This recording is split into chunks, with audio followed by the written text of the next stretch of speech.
Maximum জাজরাই মুখে খুব বলতে জানেন, তারা কাগজে লিখতে জানে। আমি এই প্রসঙ্গে বলতেছিলাম আমার বন্ধু যে আজকে প্রেজেন্টেশন দিয়েছে এটা এক্সেপশন।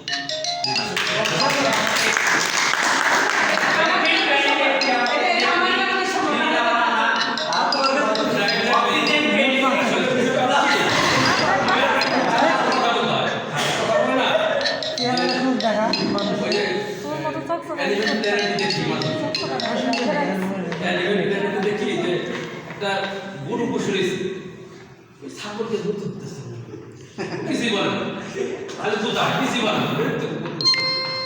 যখন সে মানে রেগে ওঠে তখন কিন্তু সে অনেক কিছু করে, ওই ছাগলটা ধরে এখন ও মানুষ